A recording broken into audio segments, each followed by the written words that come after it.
Okay ဖိတ်ဖာကနေပြီးတော့ဒီ merchant trade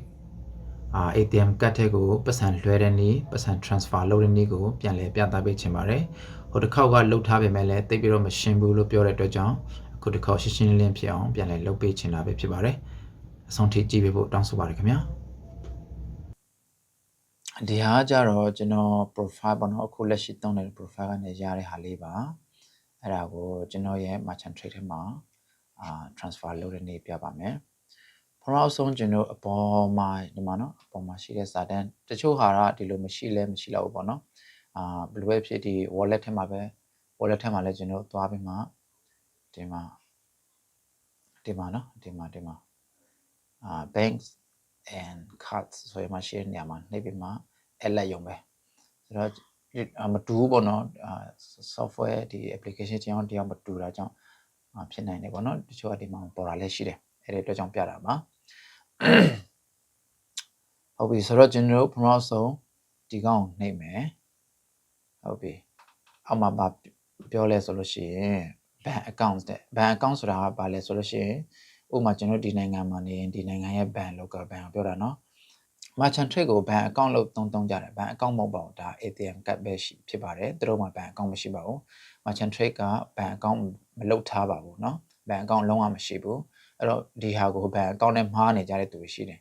အဲ့တော့ဒါကတော့ဘူးသားနေတဲ့ခင်ဗျားတို့နားလဲပါဒါဟာလုံးဝ bank account မဟုတ်ဘူးเนาะအဲ့အတွက်ကြောင့်ဒီ bank account နေရာမှာကျွန်တော် information ဖြည့်လို့မရအောင်အဲ့တော့ကျွန်တော်ဘာကိုရွေးမလဲဆိုလို့ရှိရင်အောက်ကဒီ debit card နဲ့ credit card ဆိုတဲ့နေရာမှာသူရဲ့ card information ကိုပေါ့နော်ဖြည့်လို့ရမှာဖြစ်ပါတယ်ဆိုတော့အဲ့မှာတစ်ချက်နှိပ်မယ်ဟုတ်ပြီဒါဆိုရင်အောက်ဖက်မှာရေးတာကတော့ enter your card information တဲ့ဆိုတော့ card information ဘယ်မှာရှိလဲဆိုလို့ရှိရင်ဒီနောက်ဖေးမှာရှိတယ်ပေါ့နော်အဲ့ဒါကတော့ကျွန်တော်မပြတော့ဘူးဒီ card ရဲ့ number ရှိတယ် expire date ရှိတယ်ပြီးရင်လုံခြုံရေးကဏ္ဍ3ခုရှိတယ်အဲ့ဒါကိုဖြည့်ပေးလိုက်ရုံပဲဒီလားအဲ့ဒါကတော့ကိုယ့်ဟာကိုဖြစ်တတ်လိုက်ပါတော့เนาะဒီဟာကြတော့ကျွန်တော်မပြပေးတော့ဘူးဒါလုံခြုံရေးအတွက်ပဲဖြစ်ပါတယ်ဆိုတော့အခုအဲ့လိုမလုပ်ချင်ဘူးဆိုလို့ရှိရင်ကျွန်တော်အပေါ်က scan your card လုပ်လိုက်ရုံပဲเนาะ scan လုပ်လိုက်ရုံနဲ့တခါလေးသူက scan ဖတ်ပြီးသားဒီမှာ connect ပြီးသားဖြစ်မှာပေါ့เนาะဆိုတော့ okay ကျွန်တော်ကတော့ scan တဲ့ဟာကိုပဲကျွန်တော်ဖတ်ပါမယ် okay ဒီကတ်ရဲ့အနောက်ဖက်ဟာကိုကျွန်တော်ရိုက်မယ်ပေါ့နော် screen ဒီ scan ရိုက်မယ် okay ဆိုတော့ကျွန်တော်ရဲ့ card ကို confirm လုပ်ပြီးလို့ပြောပါတယ်เนาะဒီမှာ confirm လုပ်ဖြစ်ပါပြီဆိုတော့ okay နှိပ်လိုက်မယ်ဟုတ်ပြီဒီမှာ card ကတော့ဒီမှာ link ထားရပါเนาะဆိုတော့ဒီဟာကိုပေါ့နော်ဒီကဏ္ဍဒီဒါငွေရှင်းနေရာကိုတစ်ချက်နှိပ်လိုက်မယ် okay ဒီမှာ transfer ဆိုတာရှိတယ်เนาะ transfer ဆိုတာရှိတယ် transfer ကိုနှိပ်လိုက်မယ် okay ဆိုတော့ဒီမှာတစ်ချက်ကြည့်ပြလိုက်ဒီ instant ဘောနော်ချက်ချင်းပေါ့ typically in minute ဆိုတော့10 minute အတွင်းမှာ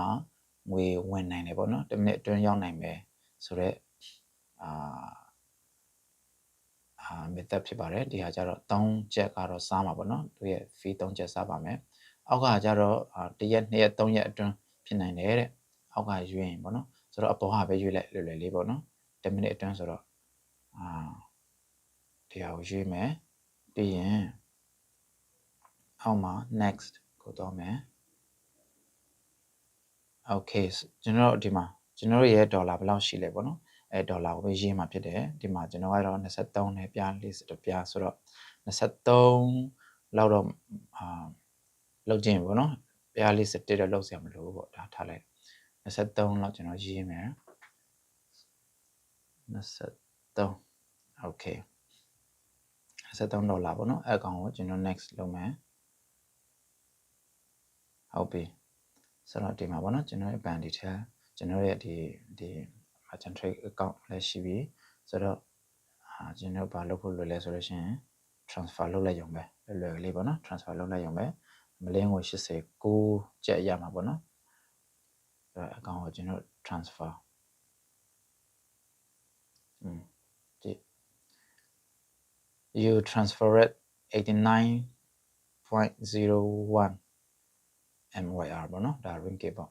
ဆိုတော့ဒီမှာ transfer လုပ်နေပြီအဲ့တော့10 minute အတွင်းကျွန်တော်ရဲ့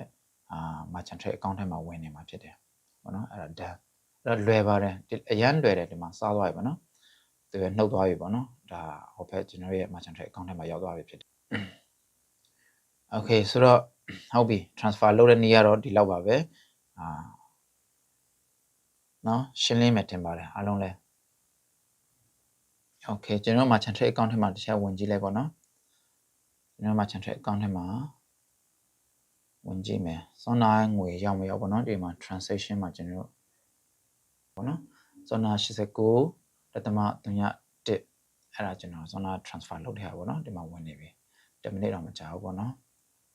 ဒီမှာလွယ်လွယ်လေးပဲเนาะဒါကတော့အရန်လွယ်ကူနေပြီအဓိကတော့ကျွန်တော်ပတ်စံရှာဖို့ပဲလိုတော့တယ်ပတ်စံ transfer လုပ်ဖို့ထုတ်ဖို့ပါဖို့ကတော့အရန်လွယ်ကူပါတယ်လို့ဒီခေတ်မှာဆိုတော့ဒါကတော့ဒုတိယအကြိမ်ပြပေးတဲ့ paper ကနေ merchant trade မှာပတ်စံဘယ်လိုလွှဲမလဲဘယ်လို transfer လုပ်မလဲဆိုတဲ့နည်းလမ်းလေးပဲဖြစ်ပါတယ်